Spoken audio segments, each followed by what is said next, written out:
الشيطان الرجيم. بسم الله الرحمن الرحيم. محمد رسول الله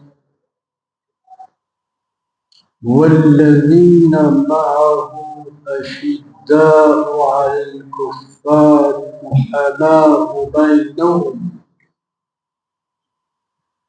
تراهم ركعا سجدا يبتغون فضلا من الله ورضوانا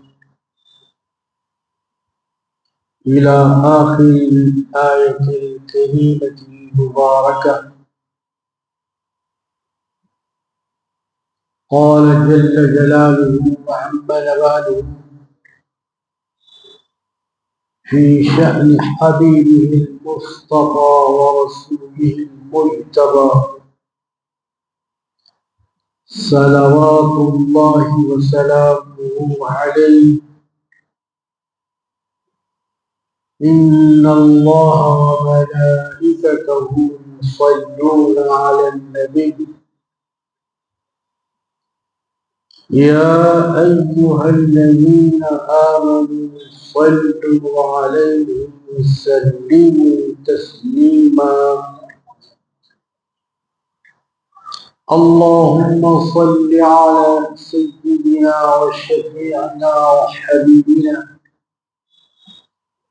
ومولانا محمد طب القلوب ودوائها وعافية الأبدان وشفائها ونور الأبصار وضيائها وآله وصحبه دائما أبدا أبدا.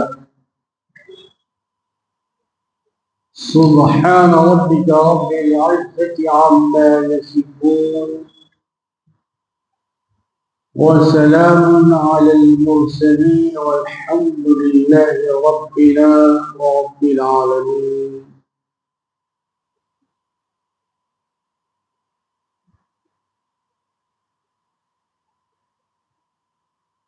اللہ پاک نے جو قرآن پاک بھیجا ہے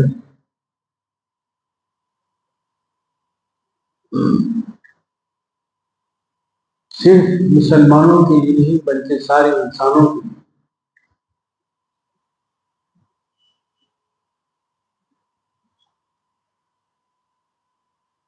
جس انسان کی قرآن سے نسبت قرات سے ہو جائے، اس کی تلاوت سے ہو جائے تو وہ قاری کہلاتا ہے.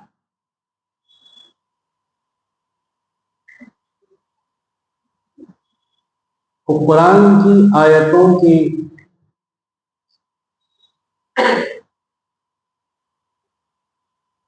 ترجمے اور معنی سے جس کا تعلق ہو جاتا ہے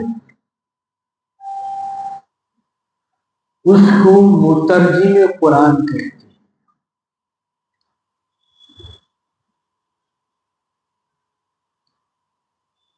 معنوں کی گہرائی اور تفسیر سے جس کا تعلق ہو جاتا ہے اس کو مفسر کہتے ہیں.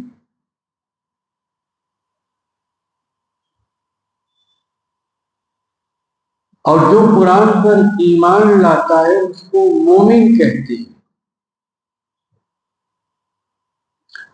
اور جس کو سرکار دو عالم صلی اللہ علیہ وسلم کی صحبت نصیب ہو گئی اس کو صحابی کہتے ہیں.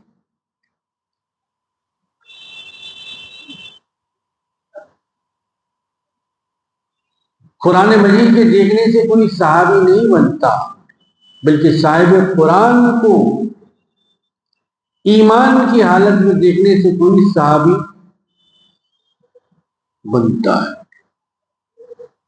کافرین منافقین کے بڑے طبقے نے سرکار دو عالم صلی اللہ علیہ وسلم کو دیکھا، آپ کی صبح و شام کو دیکھا، آپ کے قعود و قیام کو دیکھا آپ کے سلام و کلام کو دیکھا، لیکن انہوں نے نہ لا الہ الا اللہ پڑھا، نہ محمد رسول اللہ کا اقرار کیا، حالانکہ وہ مکہ شریف کے ہی رہنے والے تھے، لیکن معجزات دیکھنے کے باوجود حضور اکرم صلی اللہ علیہ وسلم کی مٹھی میں کنکریوں کا کلمہ پڑھنے کے باوجود آسمان کے چاند کو دو ٹکڑے ہوتا ہوا دیکھ کر انہوں نے نہ اللہ پر ایمان لایا، نہ رسول اللہ صلی اللہ علیہ وسلم پر ایمان لایا۔ ایسے لوگ انسان ضرور ہو سکتے، کافر ضرور ہو سکتے، لیکن مومن اور صحابی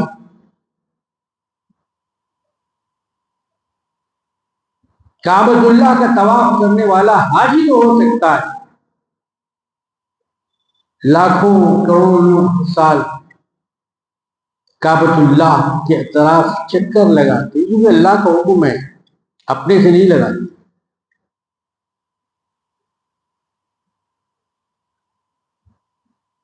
جو طریقہ پیغمبروں کا رہا، جو طریقہ سرکار دو عالم صلی اللہ علیہ وسلم کا رہا، آپ کے بعد آپ کے صحابہ کرام کا رہا، تو وہی طریقہ ہے۔ تو کعبے کے دیکھنے والا حاجی تو کہلائے گا، لیکن صحابی نہیں کہلائے گا۔ صحابیت تو ایک شرف ہے، ایک عزت کی بات ہے، بڑا مقام ہے، بڑا درجہ ہے، بڑا رتبہ ہے۔ 1,24,000 پیغمبروں کی تعداد بتائی جاتی ہے، ان سب پر ہمارا ایمان، اگرچہ کہ ہم دیکھا نہیں، نہ کبھی ان کی مجلس میں ہمیں بیٹھنے کی سعادت نصیب ہوئی۔ مطلب یہ ہوا کہ اسلام ایک ایسا دین ہے جس میں ایمان لانے کے لیے دیکھنا شرط نہیں ہے، ملاقات شرط نہیں ہے، بس آپ نے مان لیا، یہ مان لینا ہی ایمان ہے۔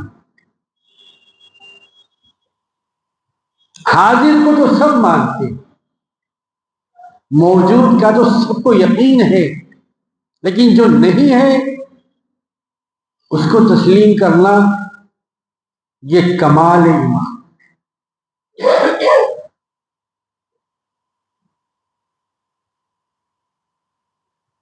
بعض لوگ ایسا کہتے ہیں کہ کیا آپ نے اللہ کو دیکھا؟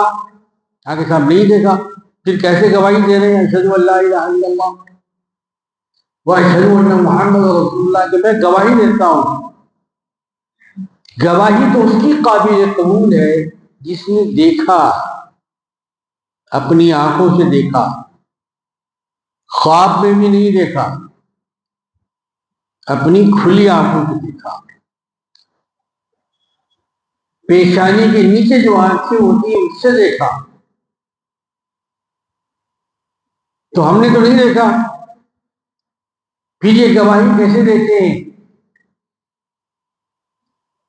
ان سے ادب سے کہا گیا یقینا ہم نے نہیں دیکھا، ہماری آنکھوں میں طاقت بھی نہیں، ہاں ہمارے رسول نے دیکھا، اس لیے ہم گواہی دیتے۔ ہمارے پیغمبر نے دیکھا، حضور نے دیکھا، رحمت للعالمین صلی اللہ علیہ وسلم نے رب العالمین کو دیکھا۔ آپ نے گواہی دی، آپ کی گواہی پر ہماری بھی گواہی ہے، ہماری بات معتبر ہو رہی ہے رسول اکرم صلی اللہ علیہ وسلم کی گواہی سے۔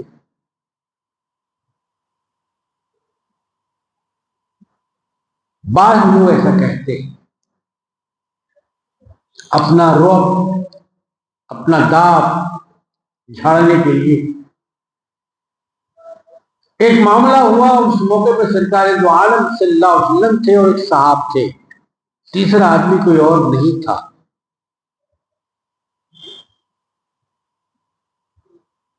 نازک موڑ پر وہ معاملہ آیا، کہا گیا کہ آپ اس معاملے کا کوئی گواہ پیش کر دیں تو یہ مسئلہ حل ہو جائے گا، بات آگے نہیں بڑھے گی، یہیں پر ختم ہو جائے گی۔ بات کو بڑھانا کمال نہیں ہے، بات کو ختم کرنا کمال ہے۔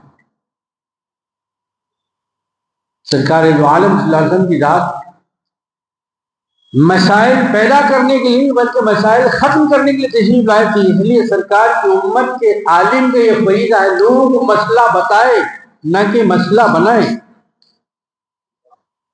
مسئلہ بنانا صاحبانے محراب و منبر کا کام نہیں ہے، مسئلے ختم کریں۔ زندگی میں کتنے مسئلے ہیں، لوگ پریشان ہیں، کھانے کے مسائل، روزی روٹی کے مسائل، قرض کے مسائل، شادی کے مسائل، رشتوں کے مسائل، اعمال کے مسائل۔ تو علم شریعت آپ نے اس لیے پڑھا ہے کہ مسئلوں کو ختم کریں نہ کہ نیا مسئلہ پیدا کریں، آپ فتنوں کو ختم کریں نہ کہ فتنے پیدا کریں۔ تفریق کا کام کرنے کے لیے آپ نے شریعت قرآن شریف نہیں پڑھی ہے، جمع کرنے کے لیے لوگوں کو لا الہ الا اللہ محمد رسول اللہ پر اکٹھا کرنے کی، نہ کہ جدا کرنے کی۔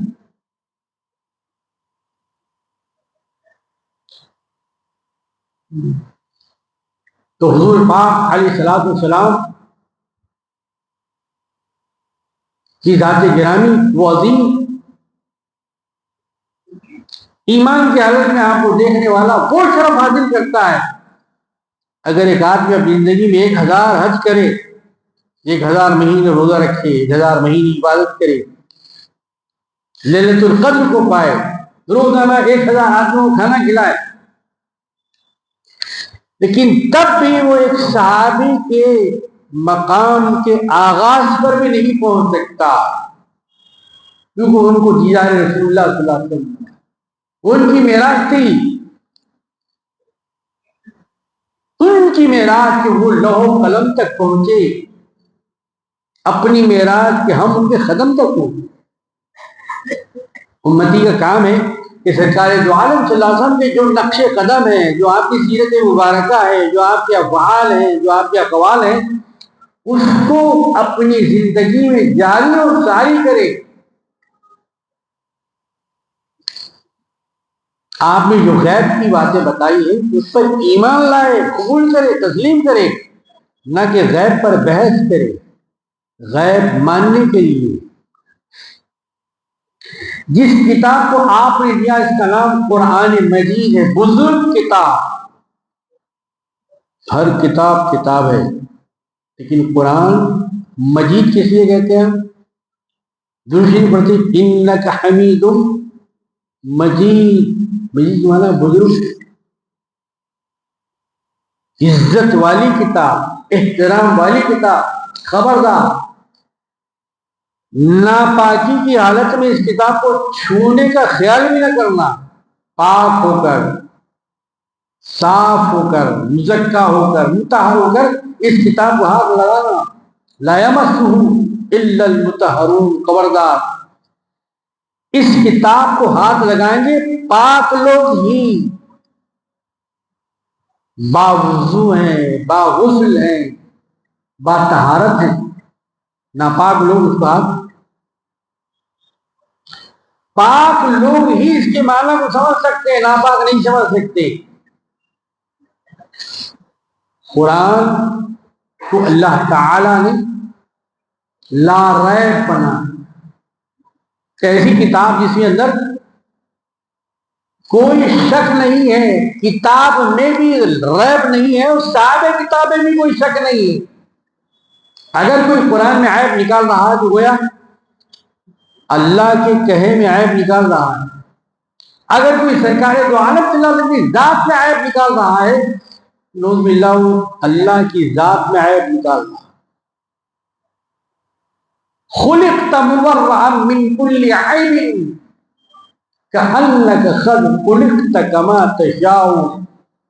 یہ صحابی رسول کا قصیدہ بھی ہے، صحابی رسول کا عقیدہ بھی ہے۔ یا رسول اللہ فدا کا ابی و امی، یا حبیب اللہ آپ کا معاملہ، آپ کا درجہ، آپ کا رتبہ، آپ کا مقام، آپ کی کیفیت یہ کہ آپ کو اللہ تعالی نے بیع پیدا کی.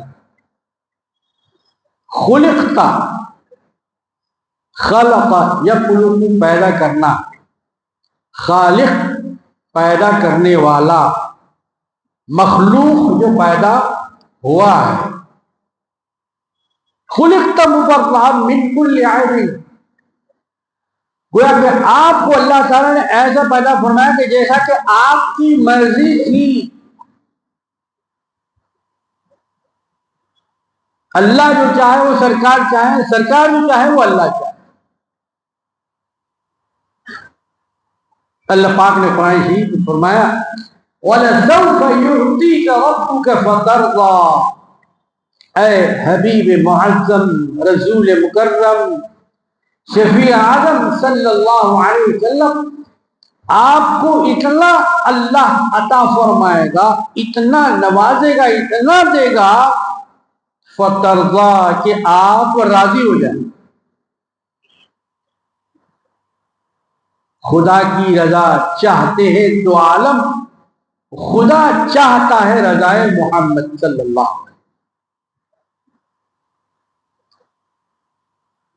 تو سرکار دو عالم صلی اللہ علیہ وسلم کی ذات گرامی کو ایمان رکھنا، تسلیم کرنا، آپ کے نقش قدم پر چلنا، آپ کی سنت کو اپنانا، یہ ایمان رکھنے کا مطلب.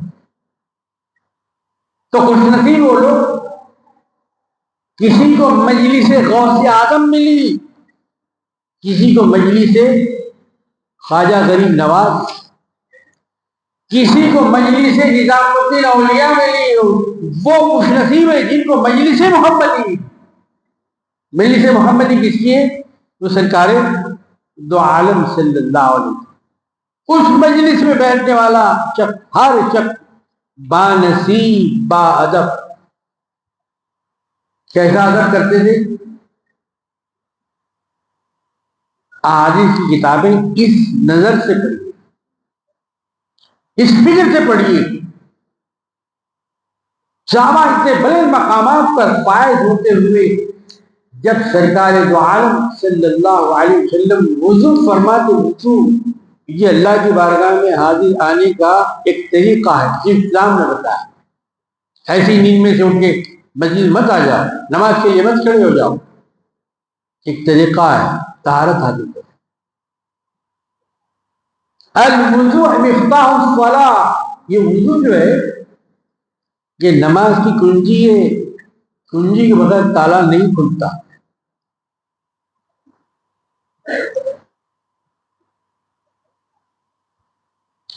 تو سرکار دو عالم صلی اللہ علیہ وسلم مجلس میں بیٹھتے تھے، صحابہ کرام رضوان اللہ تعالی علیہم اجمعین،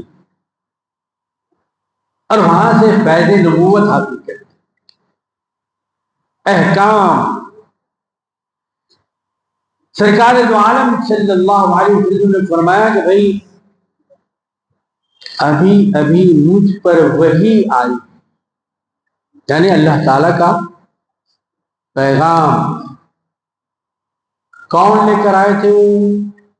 جبریل علیہ السلام. ان کا کام ہی یہ ہے کہ پیغمبروں کے پاس اللہ کا پانی برسانا ان کا، روح قبض کرنا ان کا کام نہیں. ان کی ڈیوٹی، ان کی ذمہ داری صرف یہی ہے کہ جو بات اللہ تبارک و تعالیٰ فرمائے اپنے مقام پہ لے اور وہ من وعن ایز اٹ از، جیسا ہے ویسا پہنچا دے. اس میں نہ کمی نہ زیادتی. ہم کوئی بات کہتے ہیں تو پہنچاتے ہوئے اس میں آگے کہتے ہیں، پیچھے کچھ کہہ دیتے، غلط فہمیاں پیدا ہو جائیں، مسائل ختم ہونے کے بجائے بڑھ جاتے ہیں. وہ چنگاری شعلے جوالا بن جاتی ہے، گھر تباہ ہو جاتے ہیں، قتل و غارت گری ہونے لگتی ہے. ابھی ہفتہ دو ہفتے کے اندر ہمارے علاقے کے اندر 10 قتل ہوئے. 10 کیا ان کے پاس قرآن نہیں پہنچا؟ کیا وہ کلمہ پڑھنے والے نہیں تھے؟ کہ لا الہ الا اللہ محمد رسول اللہ سے ناواقف تھے؟ کیا ان کو خدا کا ڈر نہیں ہے؟ کیا ان کے دل میں ایمان نہیں ہے؟ کیا ان کو حساب کتاب کا ڈر نہیں ہے؟ کیا ان سے خبر میں سوال و جواب نہیں ہوگا؟ کیا ان کو خبر میں جانا نہیں ہے؟ میرے عزیز پھر یہ قتل کیوں ہوا؟ بچے یتیم، بیویاں بیوہ ہو رہی ہیں، نام اسلام کا مسلمانوں کو بدنام ہو رہا ہے۔ جو کرمنل ہوتا وہ مسلمان نہیں ہوتا، جو مسلمان ہوتا وہ کرمنل نہیں ہوتا۔ مسلمان تو جانوں کی حفاظت کرنے والا ہوتا ہے، مسلمان تو عزت کی حفاظت کرنے والا ہوتا ہے، مسلمان تو امن و مساوات کی بولی بولنے والا ہوتا ہے، مسلمان تو امن کا پیکر ہے۔ آخر مسلم کی تعریف کیا ہے؟ مطلب یہ ہوا کہ ہم نے اور مسلم سماج نے مسلمان کو سمجھا ہی نہیں۔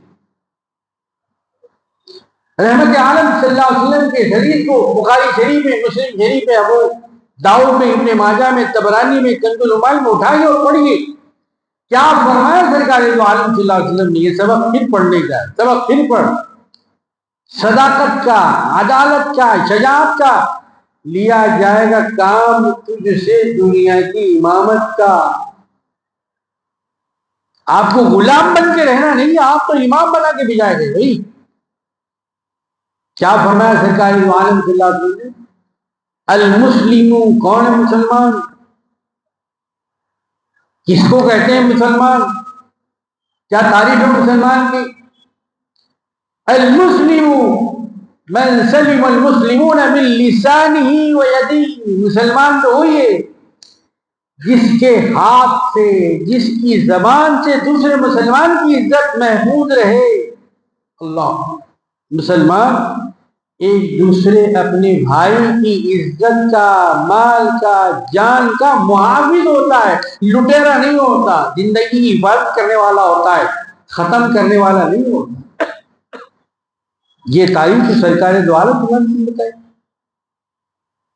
میلاد النبی میں پیرانے پیر کے جھنڈے بھی چڑھ رہے ہیں، نعرے بھی لگائے جا رہے ہیں، 11ویں 11 دیکھ بھی چڑھ رہے ہیں، قتل بھی برابر ہو رہے ہیں۔ اس کا مطلب یہ کہ ہم نے میلاد النبی کو سمجھا نہیں ہے۔ اصل میلاد النبی کیا ہے؟ حضرت پیرانے پیر رحمۃ اللہ علیہ کی بارگاہ میں سلام مل رہے، غوث اعظم امام التقیٰ والنخاء، جلوہ شان قدرت میں لاکھوں سلام۔ کیا ہے امام التقیٰ والنخاء؟ یہ نخاء کون ہے، تقیٰ کون ہے؟ آخر اس کا کیا تعلق ہے؟ آخر آپ کا پیغام کیا ہے؟ سب کو چھوڑ کر آپ کا نام نامی اس میں گرامی کیوں لیا جاتا ہے؟ آپ ہی کے نام سے جھنڈے کیوں چڑھائے جاتے ہیں؟ یہ سلامتی کے نمائندے تھے، سلامتی کے ترجمان۔ انسان کی عزت اللہ تبارک و تعالیٰ نے بہت بڑی بنائی ہے، اور مسلمان کی اس سے بڑی بنائی، لیکن آج کوئی سمجھنے کی نہیں، غرور، تکبر، انانیت کا پیکر اور فرعون بنے ہوئے۔ اسلام فرعونیت کا مذہب نہیں ہے۔ شداد مت بنیے، نمرود مت بنیے۔ آپ 6 فٹ کے انسان ہیں، 6 فٹ کے ہی رہیے۔ آج زمین پر ہیں، کل زمین کے اندر چلے جائیے بھائی۔ وہی جو آپ کے ساتھ بیٹھ کر گپ شپ کر رہے ہیں، وہی جو آپ کو چاہتے ہیں، آپ کی تعریف کرتے ہیں، وہی اپنے ہاتھوں سے زمین میں، مٹی میں دفن کرنے والے ہیں۔ لیکن انسان اپنے غرور میں رہتا ہے، دولت کے نشے میں رہتا ہے، اپنی کرسی کے نشے میں رہتا ہے۔ نشہ ایک قسم کا نہیں، نشہ شراب میں ہوتا تو ناشتی بوتل، نشہ تو کوئی اور ہی چیز ہے۔ کتنے قسم کے نشہ ہیں، کتنے قسم کے غرور ہے، ان سارے غرور سے اللہ تعالیٰ نکالنا چاہ رہا ہے۔ دیکھ لیا غرور کا نتیجہ، جو آسمانوں پہ تھا اسے زمین پہ پھینک دیا گیا۔ غرور اتنی بری چیز ہے اللہ پاک نے فرمایا تھا میں نے بنایا ہے آدم کو، اب سجدہ کرو۔ اب جو کہا جاتا ہے کہ سجدہ سوائے اللہ کے کوئی چیز نہیں ہوگا، اب اللہ کی اس حکم پر آپ کیا کہتے ہیں؟ اللہ یہ نہیں کہہ رہا کہ میرا سجدہ کرو، اللہ پاک فرما رہا ہے آدم کا سجدہ کرو۔ وہ فرشتے جو صرف اللہ تعالیٰ کا ہی سجدہ کرتے تھے، اللہ تعالیٰ کو حکم دے رہا ہے کہ آدم کا سجدہ کرو۔ اب اس کے بارے میں آپ کا کیا خیال ہے؟ آپ کی تفسیر کیا کہتی ہے؟ آپ کی تشریح کیا کہتی ہے؟ آپ کا علم کیا کہتا ہے؟ بتایا کہ انسان اشرف المخلوقات ہے، ساری کائنات میں نے اپنی نعمت بڑی بڑی چیزوں کو مخلوقات کو دینا چاہا، لیکن ان مخلوقات نے اس نعمت کو حاصل کرنے سے انکار کر دیا۔ پروردگار ہم تو بڑے کمزور ہیں، ہم تو اٹھا ہی نہیں تھے، بڑے ناتوان، بڑے نہیں، ہم میں طاقت ہی نہیں، قوت ہی نہیں، پھر کون لے گا یہ نعمت؟ یہ نعمت کون لے گا، کون لے گا؟ انسان نے بڑھ کے کہا کہ پروردگار میں لے لیتا۔ انہو کان ظلوما جہولا، بہت اپنی ذات پر ظلم کرنے والا اور جاہل ہے۔ لے تو لیا ہے نعمت، آپ دیکھیں سوال دیکھیں نہیں جواب۔ اسجدوا لآدم، یہ قرآن شریف کی آیت کا حصہ ہے۔ اللہ کے سوا سجدہ کسی کو نہیں، اللہ کے سوا کوئی معبود لا مقصود الا اللہ، لا موجود الا اللہ، لا معبود الا اللہ، لا الہ الا اللہ۔ اب جن کو حکم دیا گیا تھا بڑے مقبضے بڑے پروردگار،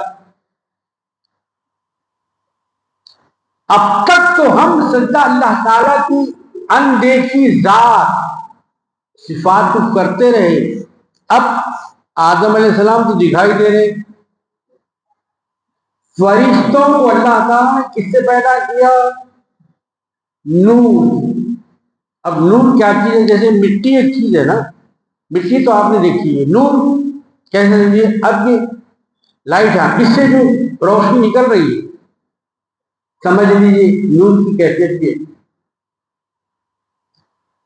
تو فرشتوں کو جس چیز سے اللہ تعالیٰ نے پیدا فرمایا وہ نور ہے، نور سے پیدا ہوئے، اور آدم علیہ السلام مٹی سے پیدا ہوئے۔ روشنی کو، اجالوں کو، نور کو حکم ہو رہا ہے کہ مٹی کو اسجدوا لآدم۔ اب جناب قرآن شریف میں کیا آتا ہے کہ وہ جو ہمیشہ اللہ کو سجدہ کرنے والے تھے انہوں نے حضرت آدم علیہ السلام کو، آدم علیہ السلام کون تھے؟ بشر، اب پہلے پیغمبر، تو سجدہ اللہ اکبر کو ہونا ہے یا پیغمبر کو ہونا ہے؟ کیا سکھایا گیا؟ کیا پڑھایا گیا؟ کیا استاد محترم نے ذہن نشین کروایا؟ پہلا سبق کیا تھا؟ سجدہ سوائے اللہ اکبر کے نہ حجر کو ہوگا، نہ شجر کو ہوگا، نہ شمس کو ہوگا، نہ قمر کو ہوگا، نہ بشر کو ہوگا۔ سجدہ صرف اللہ اکبر کے لیے ہی ہو۔ مگر حکم کس کا تھا؟ یہ بھی بڑی خاص بات ہے، حکم کس کا تھا؟ کسی مخلوق کا نہیں تھا بلکہ خالق کا حکم تھا۔ اسجدوا لی آدم، آدم کا سجدہ کرو۔ حکم جیسے ہی ہوا، جو فرشتے نور کے بنے ہوئے تھے ان سب نے حضرت آدم علیہ السلام کے بشری مجسمے، بشری باڈی، بشری ہیکل جو تھا اس کو سجدہ کیا۔ یہ قرآن شریف میں ہے۔ سب سب جھکے لیکن ایک جناب اپنی جگہ اکڑے ہوئے کھڑے رہے. وہ کون تھے؟ ان کے بارے میں آتا ہے وہ جناب عزازیل تھے. کیا مقام تھا ان کا؟ وہ فرشتوں کے استاد تھے، معلم تھے، ٹیچر تھے. وہ نہیں جھکے. میں تو سزا نہیں کروں گا، میں تو نہیں جھکوں گا. فرشتوں نے پہلا سجدہ کیا، اٹھ کے جب دیکھا تو شیطان کھڑا ہوا ہے ویسا، پھر سجدے میں چلے گئے. اس لیے نماز میں 2 سجدے ہوئے کہ بھئی یہ صاحب حکم پہ نہیں عمل پیرا ہوئے. اللہ کا شکر ہم کو سجدے کی توفیق ہوئی تو دوسرا سجدہ بھی انہوں نے کر دیا. اس لیے نماز میں 2 سجدے ہوئے، 2 رکوع نہیں ہوئے بلکہ 2 سجدے ہوئے.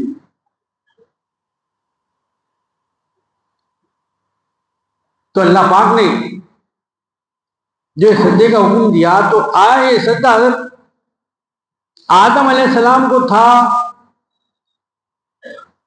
فرشتوں نے سجدہ کس کو کیا؟ آدم علیہ السلام کو ہی کیا.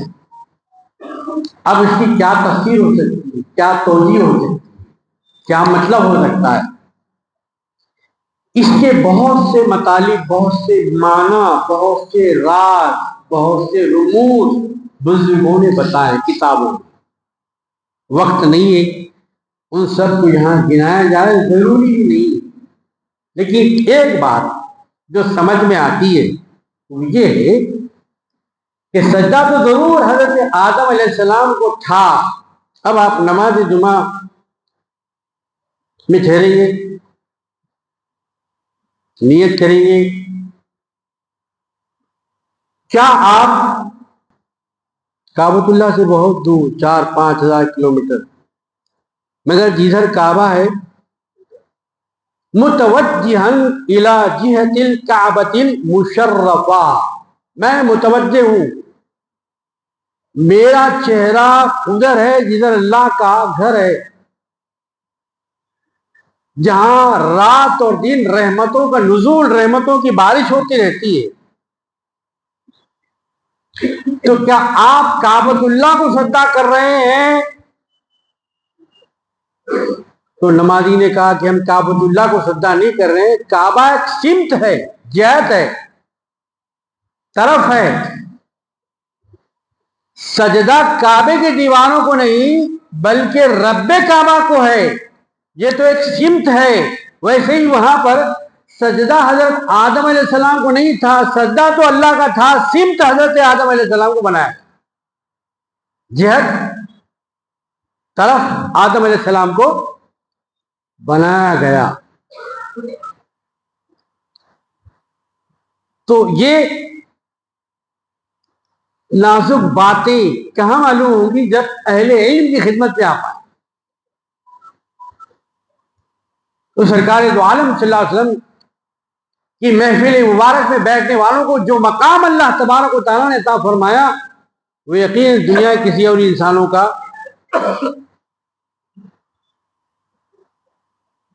ان میں بھی کچھ وہ ہے جو فتح مکہ سے پہلے ایمان لائے، بعض وہ ہیں جو فتح مکہ کے بعد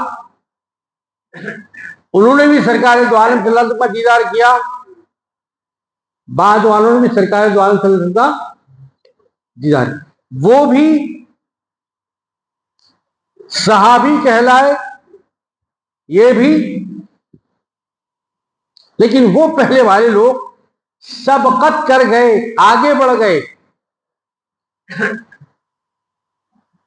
ایمان لانے میں، اسلام قبول کرنے میں. تو وہ سابقون الاولون کہلائے. والسابقون الاولون من المہاجرین والانصار، وہ جو لوگ ایمان لانے میں پیش رہے، آگے رہے. مطلب کیا ہوا؟ نیک کاموں میں سوچنا پیچھے رہنا نہیں ہے بلکہ آگے آگے رہنا ہے. عبادت میں بھی پہلی صف کا ثواب، چاہے جامع سکندرآباد ہو، چاہے آپ کے محلے کی مسجد ہو. سرکار دو عالم صلی اللہ علیہ وسلم بتایا کہ اگر معلوم ہو جائے پہلی صف کا ثواب علم میں آ جائے کسی، اگر معلوم ہو جائے تو لوگ آپس میں تلواریں نکالیں گے، میں پہلے بیٹھوں گا، خبردار میرے سے پہلے آپ آگے نیچے بیٹھیں. یہ سبقت ہے ایمان میں، اچھی باتوں میں. اس لیے جمعہ کے دن جو سب سے پہلے جامع مسجد میں داخل ہوتا ہے، اللہ تعالیٰ کے مقرر کردہ فرشتے نور کے رجسٹر میں اس کا نام نور کی سیاہی سے لکھتے ہیں. پھر اس کے بعد جو آنے والا ہے اس کا نام، پھر اس کے بعد جو آنے والا ہے، یہاں تک کہ عربی خطبہ جب شروع ہو جاتا ہے تو رجسٹر بند ہو جاتا ہے.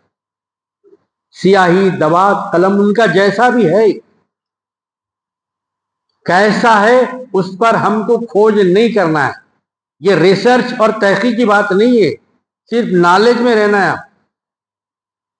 جیسا بھی ان کا قلم ہوتا ہے بند کر دیتے ہیں. وہ فرشتے بھی خطبہ سننے میں شریک ہو جاتے ہیں.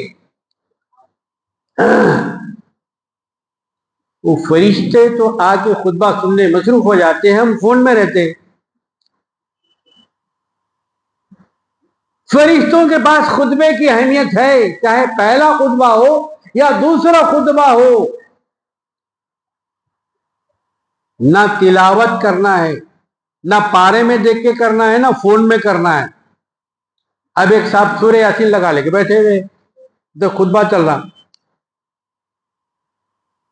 یہ نہیں ہے بھائی، اسلام میں نہیں ہے. یہ منہ بھی بند کر دینا ہے، آنکھیں کھلی رکھنا ہے، فون بھی بند کر دینا. ہاں کان کھلے رکھنا ہے، کان نہیں بند کرنا. سننا ہمارا کام ہے، سمجھانا اللہ کا کام ہے. جب سنے نہیں توجہ سے تو سمجھ میں کہاں سے آئے گا؟ اب خطبہ چاہے جمعہ کا ہو، چاہے رمضان کا ہو، چاہے بقرعید کا ہو، نکاح کا ہو، اب کتنی توجہ رہتی ہے نکاح کے خطبے کی طرف؟ خطبے سے زیادہ باب رزق کے دروازے کی طرف نظر رہتی ہے. تو کہاں سے خطبہ سمجھ میں آئے گا؟ سمجھ میں آتا نہیں آتا. اب تک خطبہ سمجھ میں نہیں آنے کی یہی وجہ ہے، کان دیجیے کان. کھانے کے لیے ایک زبان، سننے کے لیے دو کان. لیکن زبان سے زیادہ ہم کام لے رہے ہیں، کان سے زیادہ کم لے رہے. وعظ و نصیحت کا ہر ایک کو حکم نہیں ہے، جو اس منصب پر ہے، جو اس مقام پر ہے، جو ملانا جانتا ہے، جوائنٹ کرنا جانتا ہے، توڑنا یہ کام نہیں ہے. صحابہ کرام رضوان اللہ تعالی علیہ مجمعین جڑ گئے سرکار دو عالم صلی اللہ علیہ وسلم سے. جب جڑ گئے تو صحابی بن گئے، اور جو ٹوٹ گئے، الگ ہو گئے تو کافر بن گئے، مشرک بن گئے، منافق بن گئے. ان المنافقین فی الدرک الاسفل من النار. کافروں کا بھی ایک طبقہ ہے دوزخ جہنم، مشرکوں کا بھی ایک طبقہ ہے. لیکن منافق اتنے بدتر ہے، اتنے بدتر ہیں کہ دوزخ کا سب سے آخری جو حصہ ہے، آخری حصہ. اب آخری حصہ وہ تو کیسا سمجھے گا؟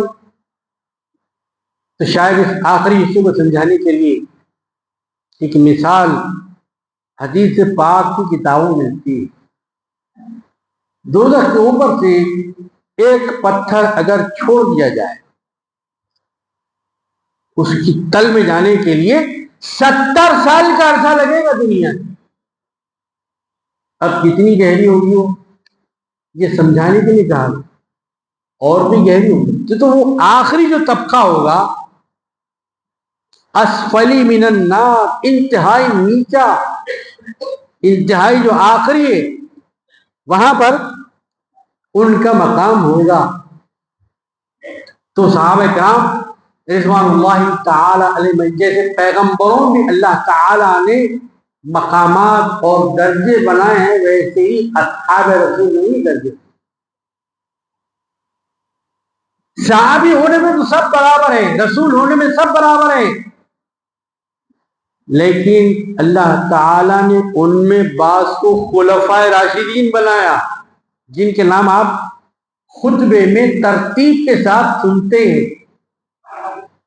جیسے اسلام کی تختی حروف ہجا الفابیٹ کہاں سے شروع ہوتے ہیں، کہاں ختم ہوتے ہیں، یہ تو مکتب کا بچہ بھی بتائے کہ تختی اسلام کی حروف ہجا کی الف سے شروع ہوتی ہے اور یا پر ختم ہو جاتی ہے۔ اگر کسی نے اسلام کی تختی کو سمجھ لیا اس نے خلافت کو بھی سمجھ لیا، سمجھانے کی ضرورت نہیں۔ الف ابو بکر سے شروع ہوا اور یا علی پہ ختم ہو گیا۔ اب کس بات کی بحث ہے، کس بات کا مناظرہ ہے؟ جو ناظرہ نہیں پڑھتے ہیں وہ مناظرہ کرتے ہیں۔ اسلام نے پہلے ناظرہ پڑھنے کو نہیں کہا، مناظرہ بات کی چیز ہے۔ پھر اس میں اللہ تعالیٰ نے عشر مبشرہ بنایا۔ عشر مبشرہ یعنی وہ جنتی تو سبھی ہیں، جس مسلمان کی میت میں 40 مسلمان حاضر ہو جائیں، دعا کریں کہ اللہ بڑا اچھا تھا، بڑا نیک تھا، بڑا متقی تھا، بڑا پرہیزگار تھا، مرنے کے بعد اچھائیوں سے ہی یاد کرنا، مگر شدت جذبات میں کہہ دیتے ہیں، لو معلوم نہیں خبر میں کیا جواب دے رہا کہ یہ اچھائی ہے یا برائی ہے، اب سوچ لیجیے۔ یہ سوچ کے پھر یہ جملہ نکالیے، کیا خبر دے رہا کہ جواب میں، کیا خبر دے رہی کہ جواب میں، یہ اچھائی ہے اس کے اندر یا برائی ہے، سوچ لیجیے۔ یہی ہے اسلامی معاشرہ، ہر جمعہ ہو رہا ہے اسلامی معاشرہ۔ اصلاح جہاں کی وہیں رہ جا رہی ہے، معاشرہ اپنی جگہ رہ جا رہا ہے۔ عشر مبشرہ سرکار دو عالم صلی اللہ علیہ وسلم بتایا، یہ جنتی، یہ جنتی، یہ جنتی ہے، ڈکلیئر کر دیا۔ حالانکہ سب جنتی ہے لیکن دنیا میں بتا دیا کہ یہ جنتی ہے۔ یہ ہے صحابہ کرام۔ قرآن شریف میں بھی بڑے بڑے صحابہ جو مفسر قرآن، جن کو قرآن شریف کا فہم، سمجھ، تفسیر اور راز اللہ تعالیٰ نے بتائے، اپنی طرف سے بتائے، اللہ کا فضل ہے، اللہ کا کرم ہے، اللہ تعالیٰ کی عنایت ہے۔ محمد رسول اللہ، اللہ تعالیٰ فرما رہا ہے کہ محمد صلی اللہ علیہ وسلم کون ہے؟ اللہ کے بھیجے ہوئے فرشتہ خدا کا نام رسول اللہ۔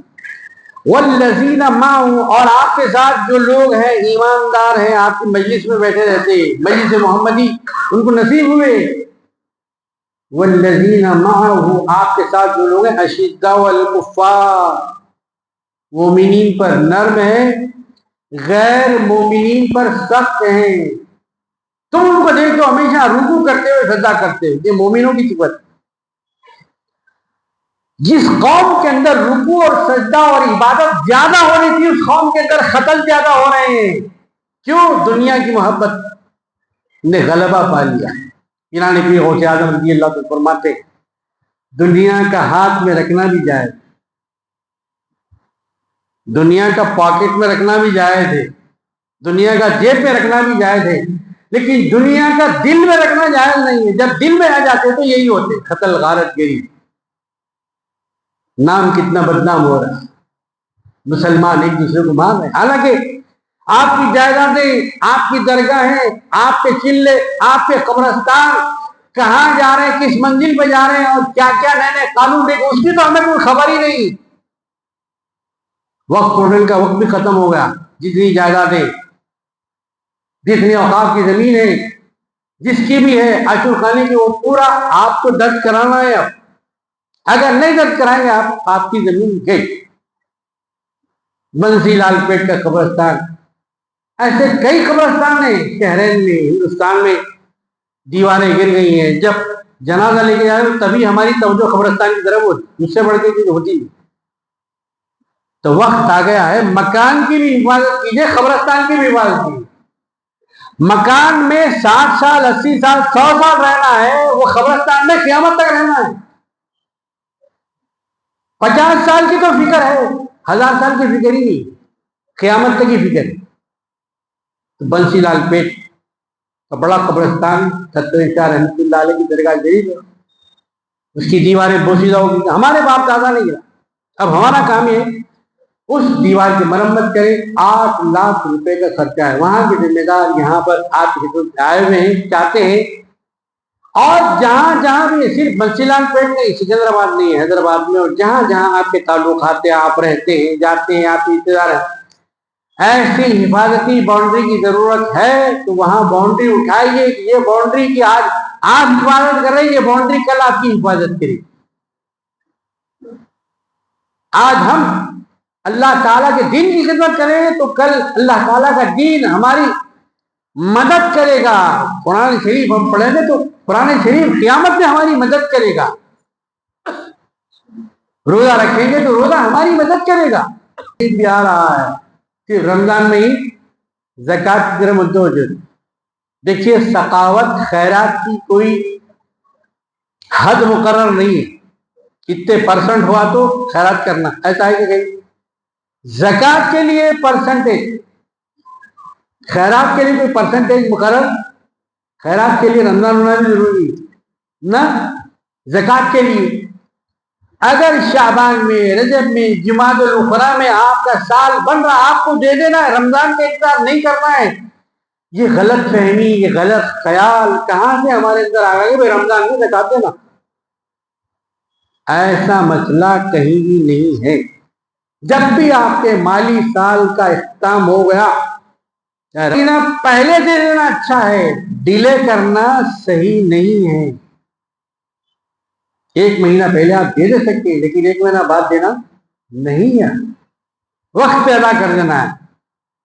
دیکھیے وقت پہ اگر آپ کرنٹ کا بل ادا نہیں کریں گے تو لائٹ باقی رہ جاتی نہیں بھائی۔ جیسے اس دنیا کے اوپر کے مکان کا خیال ہے، اندر جو مکان ہے اس میں بجلی رہے گی نہیں رہے گی، کٹ جائے گی تو وہاں کیا ہوگا میرا، ایسا خیال شاید ہی اللہ ماشاءاللہ تو مکان کا خیال ہے۔ وَلَلْآخِرَةُ خَيْرٌ لَكَ مِنَ الْأُولَىٰ۔ ایزان محترم، تو بہرحال صحابہ کرام رضوان اللہ تعالیٰ اجمعین، اللہ تعالیٰ کے بعد جو سرکار دو عالم صلی اللہ علیہ وسلم کے بعد انسان اور جو مسلمان اس دنیا میں آئے ہیں، اسی لیے خطبے میں خطیب محترم پڑھتے ہیں افضل البشر بعد الانبیاء بالتحقیق۔ اب بالتحقیق کی بھی ضرورت نہیں ہے، بلا تحقیق، جو امت نے مانا ہے ہم بھی مانے، جو اس کی تحقیق ہو چکی ہے اس کی تحقیق کی کیا ضرورت ہے؟ بالتحقیق بھی کہتے ہیں آپ کہیے، بلا تحقیق۔ ایسے ہی ایک اور اسلام کا ہونا الحمدللہ۔